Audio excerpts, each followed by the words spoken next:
abrir la Biblia en Isaías capítulo 11. No vamos a salir de ahí, vamos a estar todo el tiempo en Isaías capítulo 11.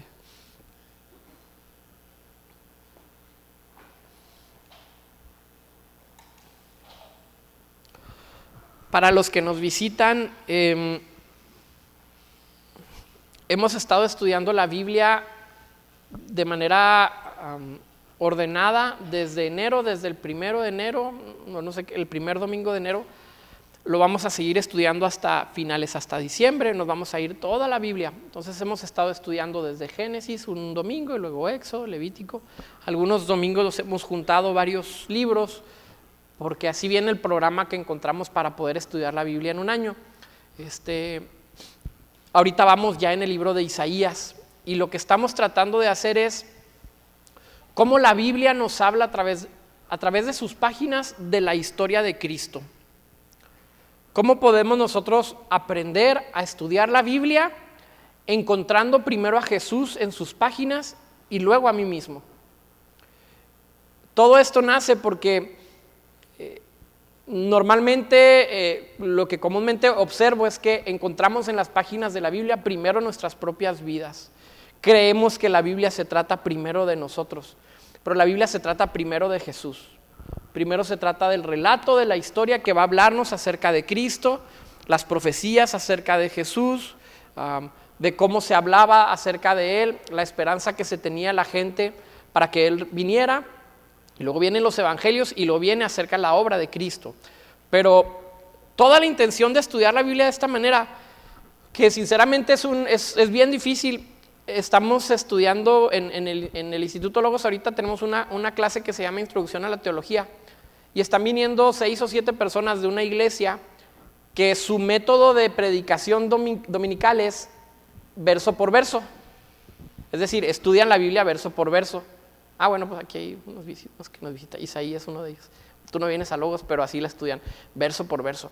Y lo que se hace es que detalladamente agarran un pasaje y un domingo se tocan varios versos, 2 o 3 versos nada más, y así se la llevan todo, siempre. Y estábamos ahí teniendo esta plática acerca de cuál es la mejor manera de estudiar la Biblia. Y ciertamente estudiarla verso por verso nos da una cantidad impresionante de detalles de lo que la Biblia nos está hablando. Y es una de las mejores formas que tenemos de estudiarla. Pero antes de que llegáramos a ese punto, mi intención es, vamos a ver el panorama general primero.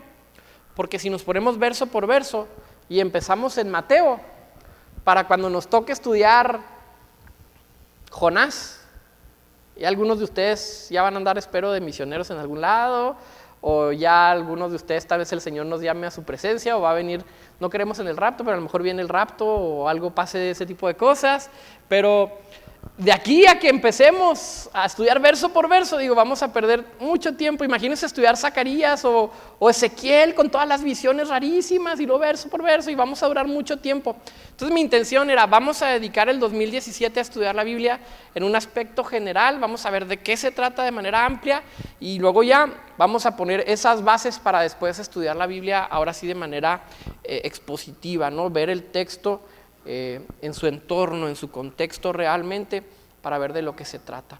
Vamos entonces en Isaías capítulo 11 y vamos a leerlo. A partir del verso 1 nos vamos a ir poco a poco. Y vamos a leer primero los 2 primeros versos. Dice, saldrá una vara del tronco de Isaí, un vástago retoñará de sus raíces, y reposará sobre él el espíritu de Jehová, espíritu de sabiduría y de inteligencia, espíritu de consejo y de poder, espíritu de conocimiento y de temor de Jehová. Hasta aquí lo vamos a leer. El libro de Isaías es escrito en un tiempo muy definitivo para la nación de Israel, porque están en todo este proceso del cautiverio de Babilonia que hemos estado platicando en varias ocasiones. A Isaías le toca escribir acerca de el juicio de Dios para Israel y luego a partir del capítulo 39, capítulo 40 en adelante le toca hablar de la gracia de Dios para todos los pecadores. De hecho hay muchas similitudes entre el libro de Isaías y la Biblia por la división que tiene. Estos primeros capítulos se habla acerca de la ley, del juicio, y luego los otros capítulos se habla acerca de la gracia, de la obra redentora de Cristo. Inclusive hay personas que piensan que Isaías escribe nada más los primeros 39 capítulos y luego a partir del capítulo 40 en adelante se le llama un proto-Isaías, perdón, un deutero-Isaías, están palabras muy domingueras, deutero-Isaías, pero es domingo, deutero-Isaías o un segundo Isaías, ¿no? Dicen, tal vez otra persona muchos años después escribió esta segunda parte porque las profecías no encajan exactamente, porque en uno habla de una cosa muy radical y el otro del lado opuesto. No es nuestra intención ver quién escribió Isaías, sabemos que está en la Biblia y eso es suficiente para confiar en él. Si haya sido Isaías Pérez o Isaías Méndez, la palabra de Dios ahí está, la palabra de Dios nos sigue hablando y podemos confiar en ella de igual manera.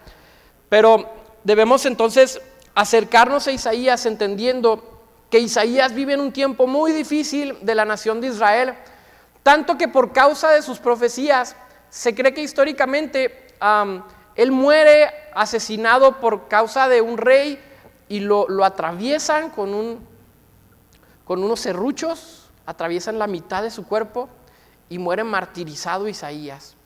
Un hombre que de manera muy similar a los profetas del Nuevo Testamento y a los apóstoles que declaran la gracia de Dios para el mundo y son asesinados. Esa es la gran paradoja que tenemos como cristianos. Jesús dijo, el mundo los va a aborrecer porque el mundo me aborrece a mí, ¿se acuerdan? Jesús decía, ustedes van a llegar con un mensaje que va a ser confrontador, pero esa confrontación tiene como propósito el restaurar tu relación con Dios. A veces, cuando viene gente a la iglesia y digo algo que parece que es muy duro o parece que es muy radical o que yo veo que lo procesan en su mente y dicen, se me hace que no todo lo que dijo es de Dios, aunque la Biblia lo diga. No es que esté tratando de confrontarte para mal, estoy tratando de confrontarte para que tu relación con Dios esté en un orden correcto. Ayer estaba platicando con unas personas y salió al tema el dinero y el uso del dinero y vienen de familias muy acaudaladas y al parecer el problema con ellos era una presión social. Decían ellos, es que yo quiero vivir en una casa pero todos mis amigos viven en esta casa y cuando me vaya a casar todos mis amigos se casaron en tal lugar y todos mis amigos tienen este trabajo. Y me decía él, yo tengo un ingreso y tengo un ingreso bastante alto porque de la plática le tuve que preguntar cuánto es lo que tú ganas, cuánto es tu ingreso mensual y me dijo tal cantidad. Le dije, eres rico dentro del promedio de personas, pero hay una presión social y parece que yo hago insistencia en este tema y siento que a veces podemos percibirlo como un ataque personal. Lo hago porque si no cambiamos nuestro estilo de vida ahorita, en la eternidad nos vamos a dar cuenta de que debimos de haberlo hecho. Estas personas quieren casarse también y le dije, si tú no tomas tu rol como hombre dentro de tu relación ahorita de noviazgo y asumes tu posición como líder de tu casa para proveer espiritualmente, emocionalmente y también de manera material, eventualmente le dije, eventualmente tu esposa te lo va a reclamar.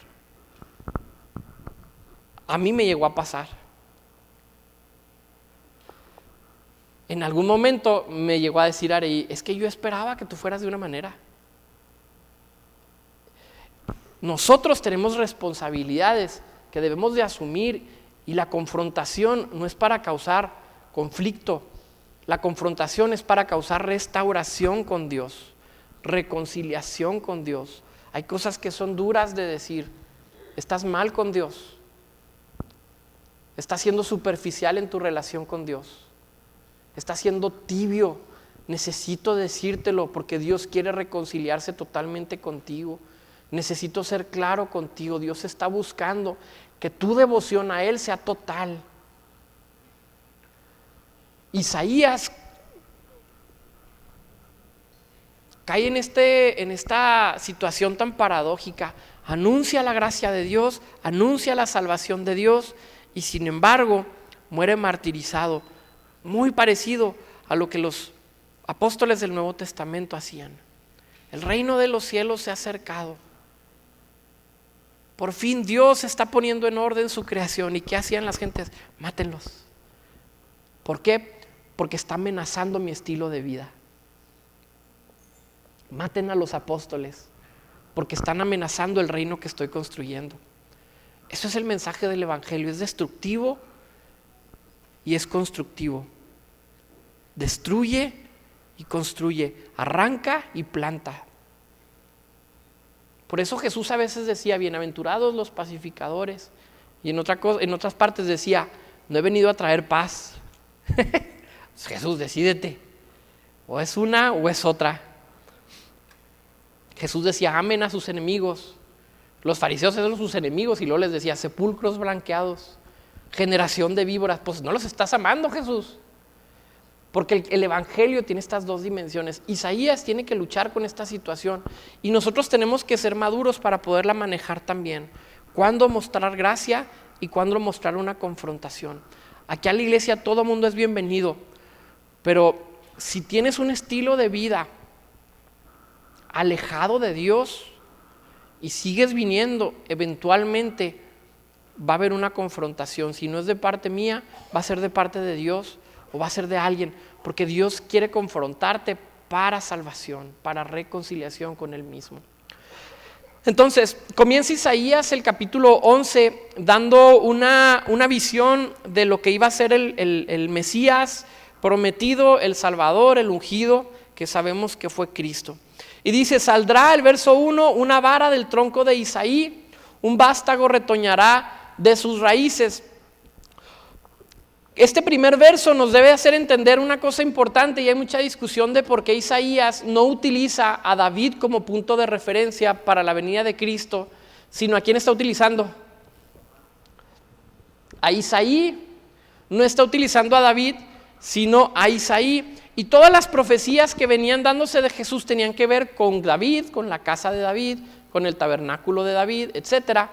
Pero Isaí aparece en este pasaje porque David lo que representa es para Israel, es toda la majestad, toda la gloria, ese punto más alto de la nación de Israel, donde había adoración grandísima para Dios durante 40 años en el patio de David. David representaba riquezas, representaba los triunfos de un hombre que había luchado, que había sido fiel para con Dios, aun cuando Saúl lo perseguía. Es decir, para el pueblo judío, David era un personaje de mucha importancia, no solamente por lo que Dios había hecho, sino por todo lo que había logrado. Cuando Isaías empieza a profetizar y deja de lado a David y de pronto pone a Isaí, está dando un contraste muy duro donde dice, no es lo que hizo David, sino la gracia de Dios que ha escogido a un hombre para que a través de él venga la descendencia, que es Cristo. ¿Por qué la gracia de Dios? Porque Isaí no tenía nada de qué presumir. ¿Se acuerdan qué estaba haciendo David cuando viene Samuel a ungir al próximo rey? Y luego le ponen ahí a todos los chamaquillos. El papá decía, este sí puede ser rey, vato. Este tiene mucha capacidad. ¿Lo vieras? Es un líder. Este organiza a todos sus hermanos para lavar los platos. Y decía Samuel, no, él como que no. A ver otro. No, este tampoco. A ver otro. No, este tampoco. Y ahí Isaí está todo confundido. De pronto les pregunta a Samuel, ¿tienes algún otro hijo? Isaí le responde, pues sí, pero no es así que tú digas. No, así para ser rey, pues como que no. ¿Quién es? Pues David. ¿Qué anda haciendo? Pues anda con las ovejas. Isaí era un hombre sencillo. Isaí vivía en una comunidad sencilla, era un padre de familia sencillo, no tenía nada que ver con la realeza. Cuando Isaías está diciendo, va a venir un retoño del tronco de Isaí, está diciendo, no por lo que David haya hecho, sino porque Dios en su gracia escogió a personas que no tienen nada de capacidad, pero las utiliza para su gloria. Ahora que estuve la semana pasada estuvimos en Estados Unidos, me regresó un conflicto que yo tuve hace 10 años que estaba en el Instituto Bíblico en Dallas. Y es que siempre a mí mismo me veo una de las cosas con las que batalla Aarón es el orgullo, es el creer que soy algo por mis capacidades. Y hace 10 años, cuando estaba en el Instituto Bíblico, recuerdo que llegué al instituto con muchas ganas de aprender, con muchas ganas de participar. Y recuerdo que las clases que empecé a tomar no me gustaban porque los maestros, a mi punto de vista, no estaban preparados. Y luego cuando me tocó entrar a la alabanza, yo veía que los que dirigían de la alabanza se bajaban y no tenían la vida que yo esperaba que tuvieran los que dirigían la alabanza. Entonces yo llegué y lo primero que hice fue, ay, mira, ¿por qué él sí está ahí y yo no? Si yo canto más bonito, o sea, en mi punto de vista, o yo predico mejor a mi punto de vista, o yo enseñaba mejor, o yo estoy más guapo, lo que tú quieras, a mi punto de vista. Pero yo decía, ¿por qué no soy yo el que está ahí si yo lo hago mejor? Y batallé con ese espíritu muchos años, los 2 años que estuve allá. Y recuerdo que una vez vine a Chihuahua y una amiga me dijo, Dios quiere romper tu orgullo, Aarón. Me lo dijo con tanto amor.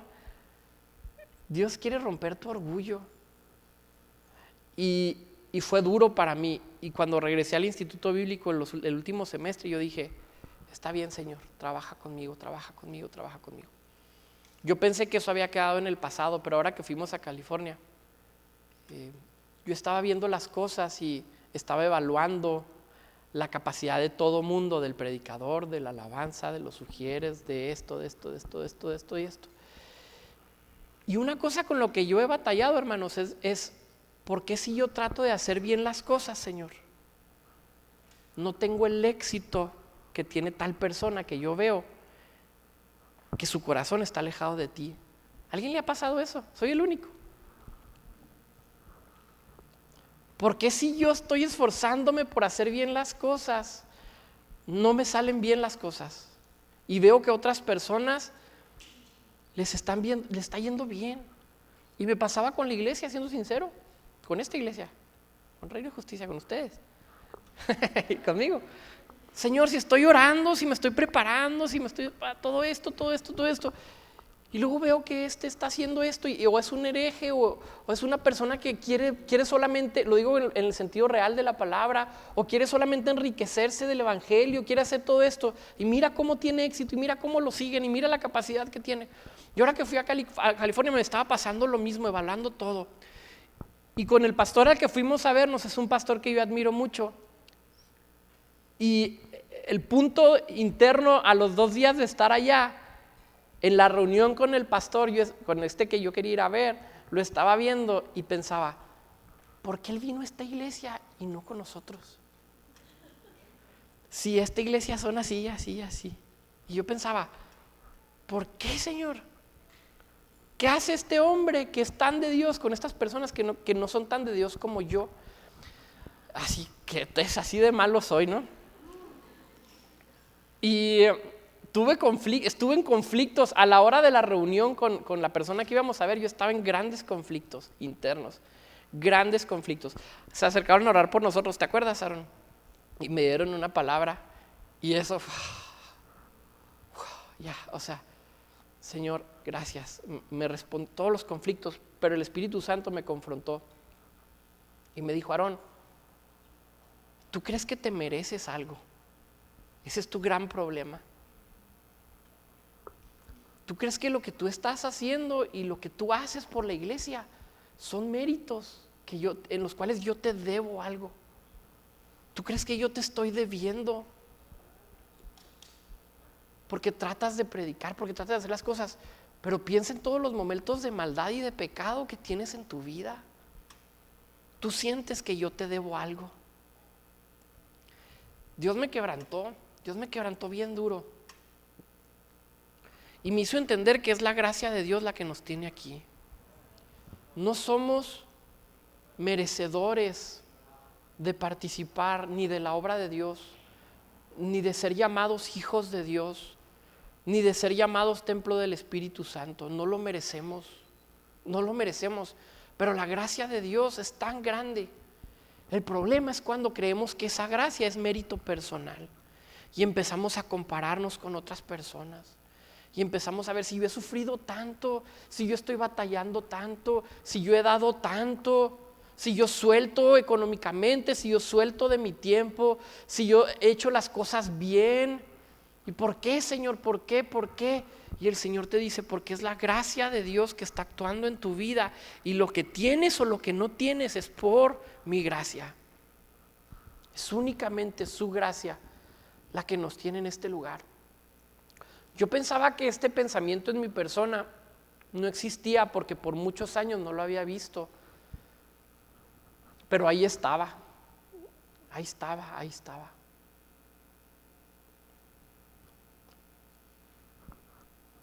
Creo que algo de esto me estaba ministrando el capítulo 11 cuando lo estaba leyendo. No es lo que David significa en todo su gobierno. Es un hombre como Isaí que no tenía nada de qué presumir. Es un hombre como Isaí que no había construido nada para sí mismo. Y fue escogido porque Dios le dijo a un profeta que en tal pueblo, en tal monte, en tal rancho vivía un hombre que se llamaba Isaí, que tenía hijos. No oraba, no ayunaba, no pasaba tiempo con los pobres, no iba a la cárcel, no visitaba a los migrantes, pero aparece más veces en la Biblia que tú y que yo. La gracia de Dios sobre su vida. Vamos al verso 2, dice, y reposará sobre él el espíritu de Jehová, espíritu de sabiduría y de inteligencia, espíritu de consejo y de poder, espíritu de conocimiento y de temor de Jehová. He escuchado intentos de relacionar estos espíritus con los 7 espíritus de Dios que aparecen en Apocalipsis, ¿se acuerdan? En Apocalipsis nos está hablando Juan dentro de su visión y dice que hay 7 espíritus del Señor. No sabemos exactamente qué son esos 7 espíritus, pero creo que la palabra espíritu aquí se maneja de una manera diferente, por lo tanto yo no lo relacionaría con los 7 espíritus de Apocalipsis. Dice, reposará sobre él el espíritu de Jehová. Creo que este espíritu sí nos está hablando del Espíritu Santo. Nos está hablando específicamente de la obra del Espíritu Santo sobre la vida de Cristo. Y creo que estos próximos 6 espíritus son una manifestación de ese Espíritu Santo. Creo que así lo debemos de entender de manera correcta para no caer en malas interpretaciones.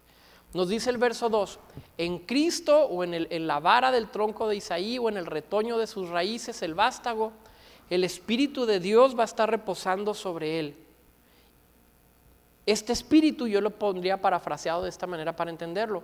Este Espíritu de Dios sobre el vástago es un espíritu de sabiduría, de inteligencia, de consejo, de poder, de conocimiento y de temor de Dios. Cuando nos dice esta aclaración acerca de Jesús o de Cristo que estaba por venir, nos dice que sobre él reposaba el Espíritu Santo. Hay algo que batallamos para entender y es muy paradójico porque la iglesia primitiva batallaba con lo opuesto. Los primeros cristianos, al pensar en Cristo, sobre todo los discípulos en sus primeros años, lo veían como un hombre bastante extraordinario, como un hombre muy poderoso, con mucha sabiduría. Pero pienso que los primeros discípulos, al momento de caminar con Cristo, no se atrevían a decir, Jesús es Dios. No tenían esa capacidad de reconocer a Cristo como Dios en ese momento. Creo que batallaron y luego les preguntaban, ahí hay una pregunta de uno de los discípulos, Jesús, muéstranos al Padre y eso nos basta. Es como que ya, hablaba en misterios y hablaba las obras que yo hago y no lo contestaba directamente. Entonces se acerca uno y le dice, Señor, ya, muéstranos al Padre, o sea, ya, con eso de verdad, ya sabemos que vienes de... Lo mismo le pasa a Juan el Bautista cuando está en la cárcel, ¿se acuerda? El mismo Juan el Bautista que había dicho, he aquí el Cordero de Dios que quita el pecado del mundo, ahora se encuentra en la cárcel y les dice a sus discípulos, oigan, vayan a ver si es este, porque ya me van a cortar la cabeza. Si sí es, para que se apure. Tenían ciertas dudas, todos tenían dudas. ¿Realmente Jesús era Dios? Tenían esas dudas. Y los primeros cristianos batallaron con eso. Nosotros batallamos del lado opuesto, sobre todo los evangélicos que creemos que Jesús es Dios. Batallamos para entender que realmente era un ser humano. Batallamos para ver la humanidad de Jesús. Era un hombre. No me gusta mencionar esto, pero lo menciono seguido porque creo que da una buena ilustración. Discúlpenme si les suena muy burdo, pero narran los evangelios que a Jesús cuando nació en un pesebre lo envolvieron en pañales. Porque hacía necesidades fisiológicas como cualquier niño recién nacido. Entonces, Jesús realmente era un ser humano. Realmente se hizo hombre. Realmente y verdaderamente se hizo hombre. Cuando nosotros entendemos a Cristo desde esa dimensión, entonces sí, podemos empezar a pensar lo que Jesús mismo dice cuando va al templo y empieza a leer el rollo de Isaías y lee, el Espíritu del Señor está sobre mí. Empieza a leer Jesús en el templo. Y Jesús está haciendo referencia a sí mismo. Jesús viene a ponernos un ejemplo de un hombre que vive sometido al Espíritu Santo. Debemos de verlo como Dios, sí, pero no debemos de perder la dimensión de que como tú y como yo fue tentado en todo. No dudo que Jesús tuviera la misma tentación con la que yo he estado batallando y pecando durante muchos años. Oye, mira Juan el Bautista, Señor.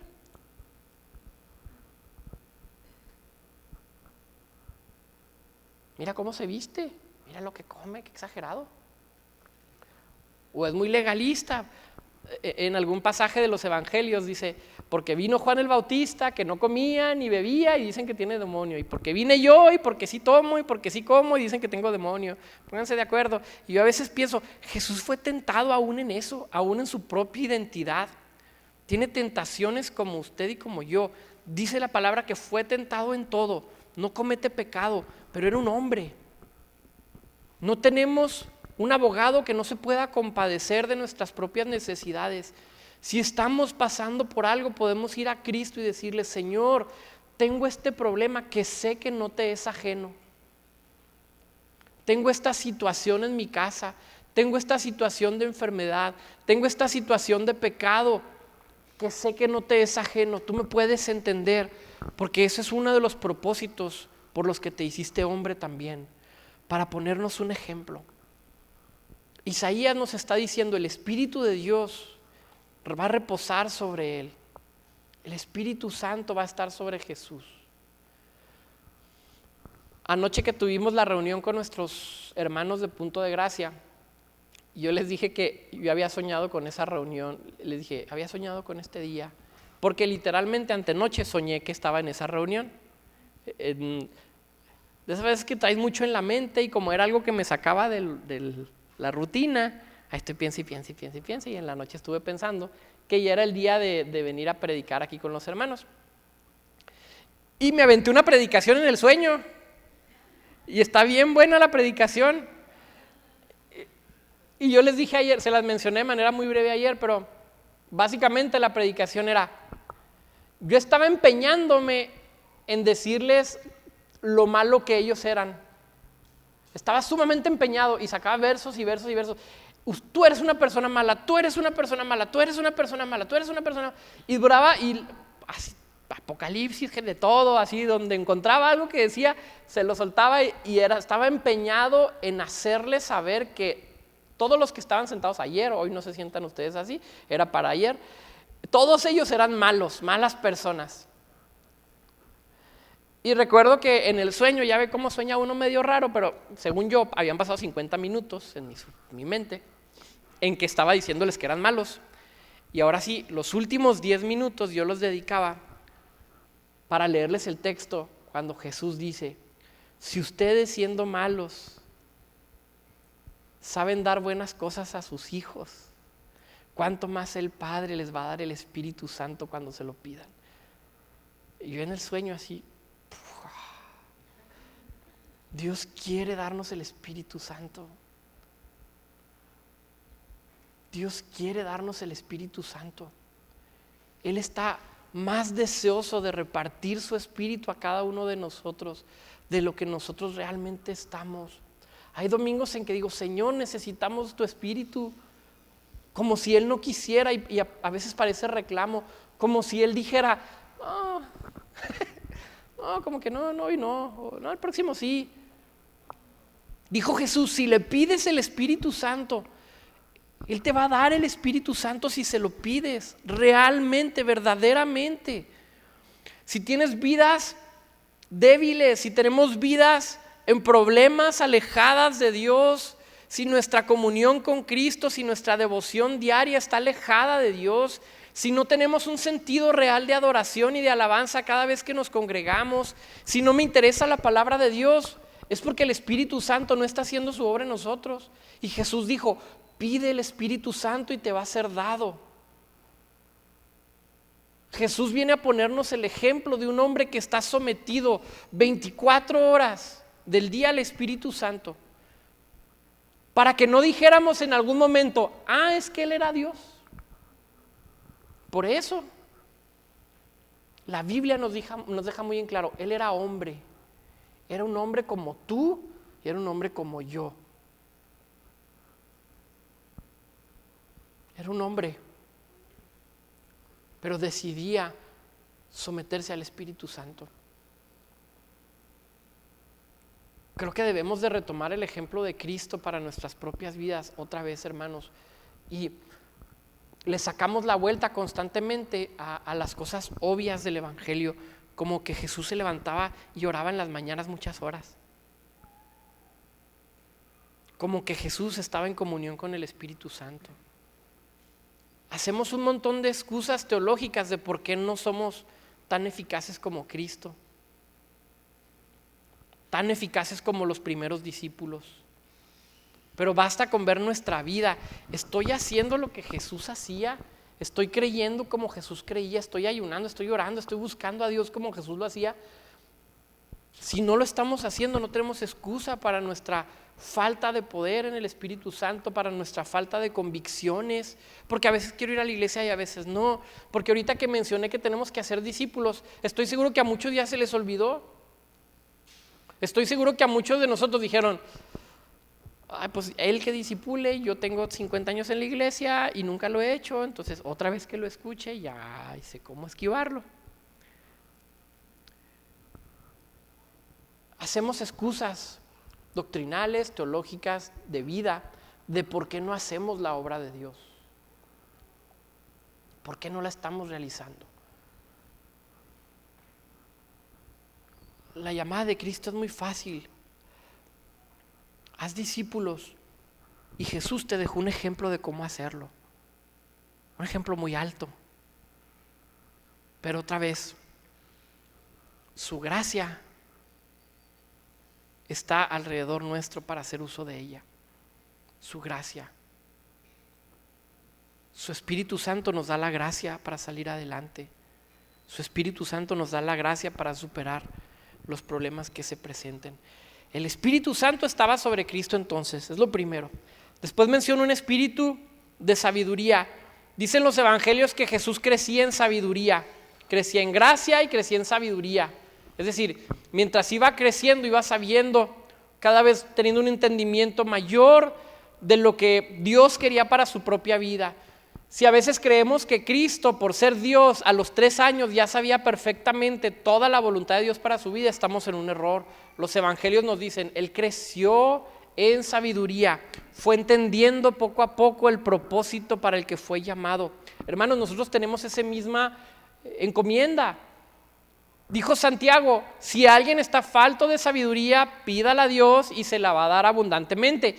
El Espíritu Santo ya leímos, Jesús dijo, pídanselo al Padre y se los va a dar el Espíritu Santo. Santiago dice, si les falta sabiduría, pídanla a Dios y la van a recibir. Es decir, ora.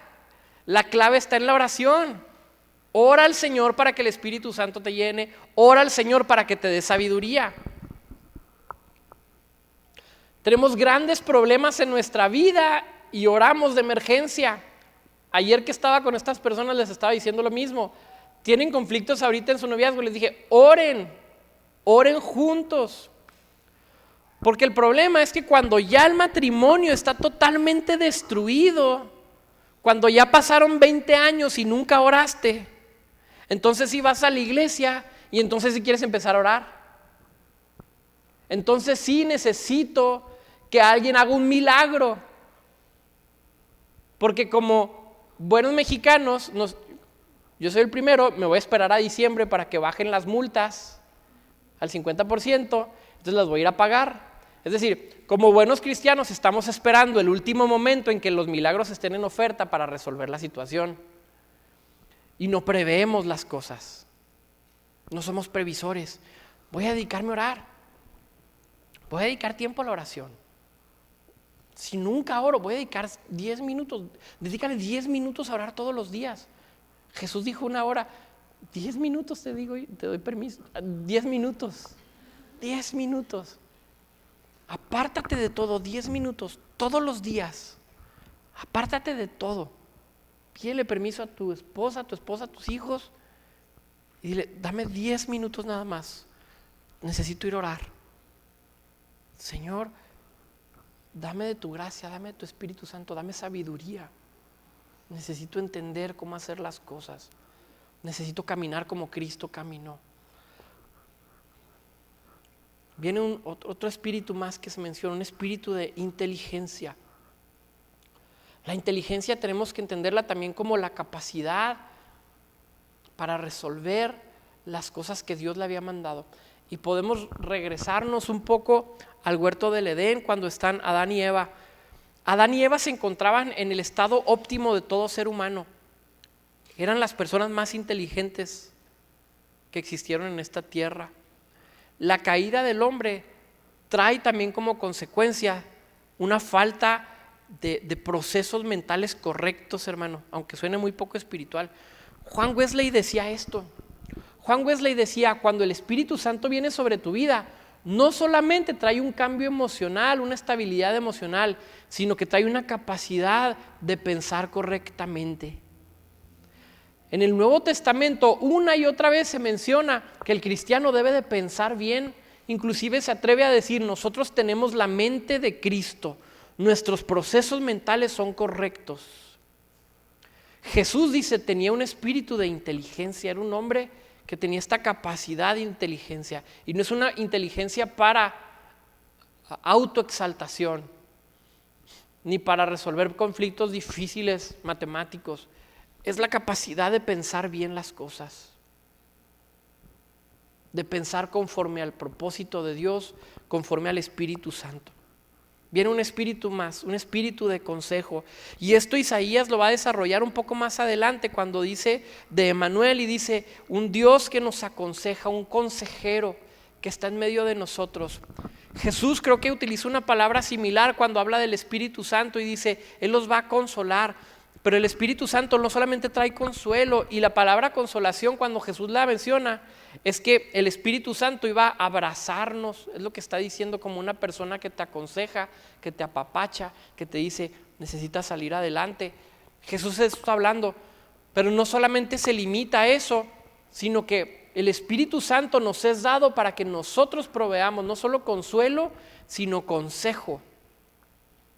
Consejo. Nuestra boca tiene que estar llena de la sabiduría de Dios para que podamos aconsejar a las personas de manera correcta. Esto era el Espíritu de Cristo. Por eso cuando en Juan 3 Nicodemo se acerca con Cristo y le pregunta, Señor, sabemos que vienes de Dios porque nadie hace los milagros que tú haces. ¿Se acuerdan? No le preguntó, no fue pregunta. Le das una afirmación, Señor, sabemos que vienes de Dios porque nadie hace los milagros que tú haces. ¿Qué le contesta Jesús? ¿Cómo? Buenas noches. De cierto te digo, nadie puede ver el reino de Dios si no nace de nuevo. ¿Qué tiene que ver eso con lo que te acabo de decir, Jesús? Te estoy dando sabiduría, te estoy hablando consejo. Las palabras que salían de Cristo hablaban a los corazones de los hombres. Ellos realmente querían preguntar otra cosa, pero no sabían cómo llegarle. ¿Cómo le empiezo a sacar plática? Ahora que llegamos con este pastor, pues ya acérquese, así como que acérquese un ratito a platicar con él. Pues empiezas así de abajo para arriba, ¿no? No empiezas tirando las preguntas teológicas, ¿no? Pero empiezas, ¿qué tal? ¿Cómo está? ¿Qué tal? O sea, y luego es muy incómodo porque los americanos no abrazan y nosotros somos bien abrazadores, tanto que Aarón venía decepcionado. Aarón venía decepcionado en el camino porque decía, yo pensé que iba a ser más. ¿Qué dijiste, vato? Sí dijiste. ¿Cómo dijiste? No te acuerdas, ¿ves? Pero decía, yo pensé que iba a ser más cariñoso, más así, porque este pastor pues nomás le hacía así. Y nosotros así como que, vato, escuchamos tus prédicas todos los días, te conocemos. O sea, esperamos un abrazo o un qué bueno que vinieron desde México. ¡Wow! ¿Cuánto? 20 horas. Un abrazo, estábamos esperando. Entonces le hacíamos preguntas y nos despidió así. Se quedaba nada más viéndonos. Hubo muchos momentos incómodos, ¿eh? Pero, ¿a qué iba con eso?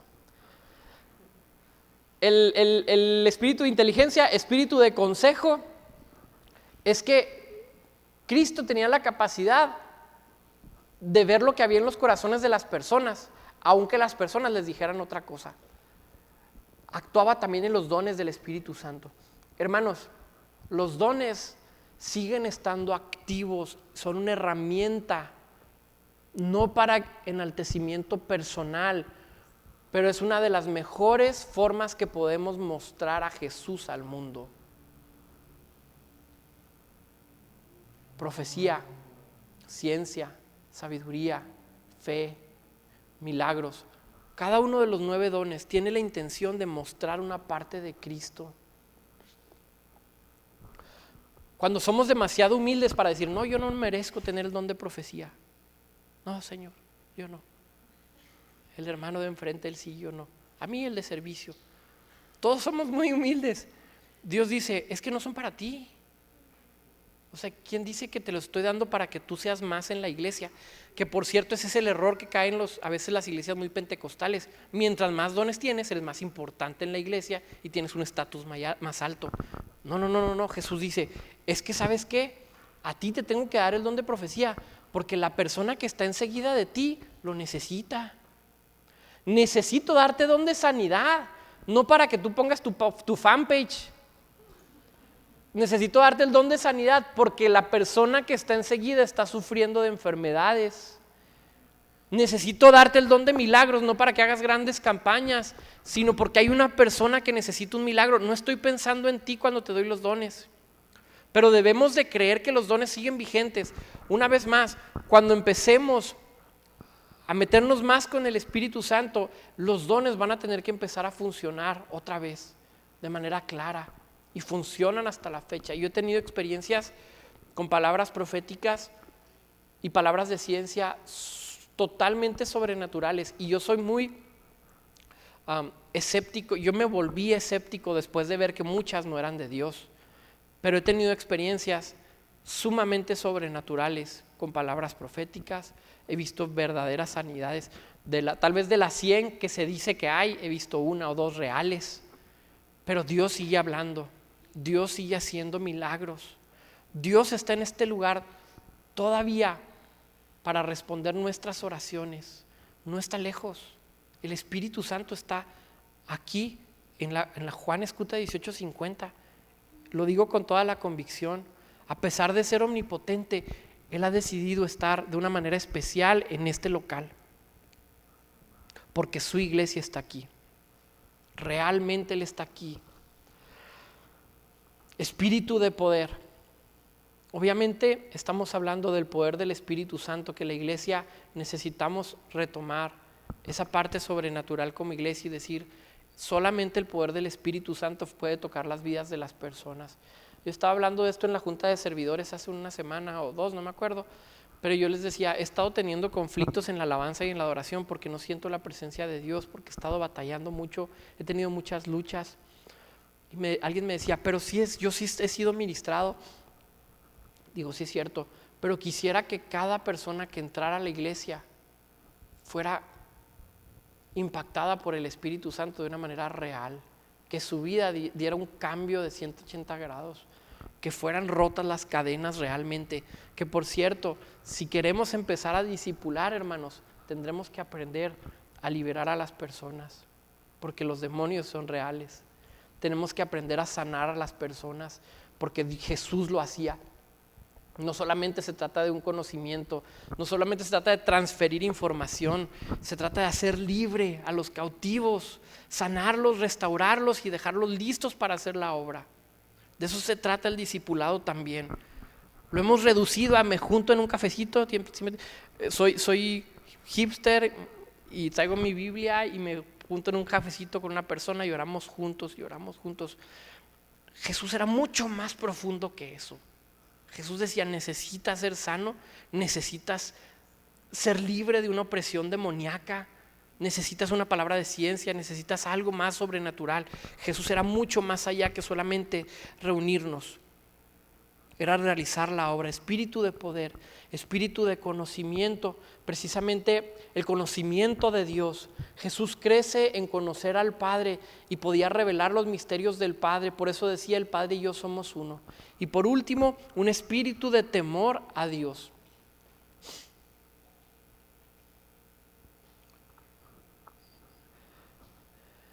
Estábamos en la plática y decían, ¿cómo otras religiones se pueden burlar de nuestra religión? Porque hemos caído en una mercadotecnia para la iglesia tan mala, que decía él. Ahorita hay libros que dicen, Jesucristo es mi mejor coach, o Jesucristo es el mejor entrenador de vida que pude encontrar, o Jesucristo es esto, Jesucristo. Estaba leyendo Isaías capítulo 6 para preparar el tema, no estaba seguro qué capítulo de varios que hay. Estaba leyendo Isaías capítulo 6 y dice Isaías, vi al Señor sentado en su trono alto y sublime y sus faldas llenaban todo el templo y había ángeles y querubines cantando, santo, santo, santo es el Señor, Dios todopoderoso, Jehová de los ejércitos.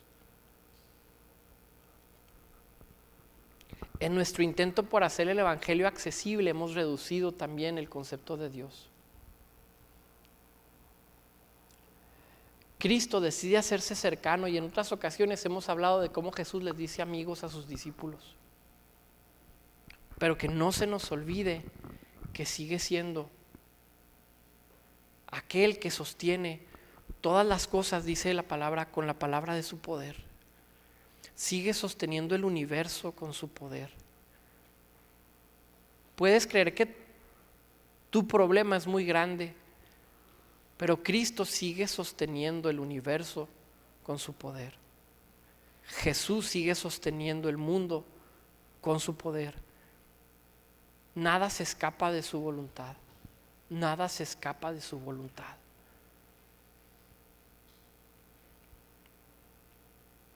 Dios sigue estando sentado en su trono. Debemos de entenderlo de la mejor manera. Quiero leerles un escrito para terminar. Espero encontrarlo rápido.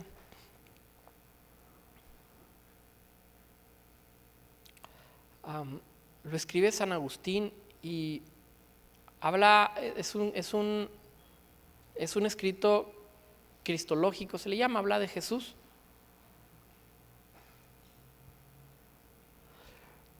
Y con eso entendemos un poco más lo que Isaías está trayendo. Dijo San Agustín, se hizo hombre quien hizo al hombre. De esa manera toma el pecho quien gobierna los astros.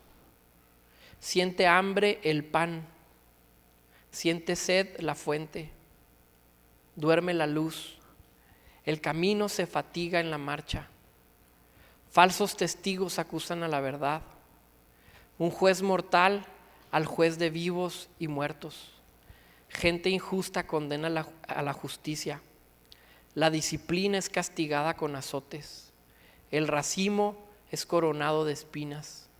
La base es colgada de un madero. La fortaleza aparece debilitada. La salud herida, la vida muerte.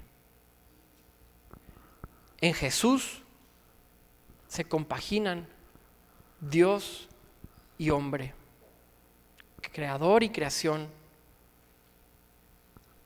La iglesia es una manifestación de eso mismo. El Espíritu Santo habitando en medio de gente débil, imperfecta. Por eso ese canto de habitación me fascina y es algo que aparece en el Nuevo Testamento. En débiles hombres decidiste mostrarte, Señor, y habitar. Tu presencia habita en medio de nosotros realmente, realmente. Aprendamos de Cristo, su ejemplo, su caminar y su dependencia del Espíritu Santo. Cierra tus ojos.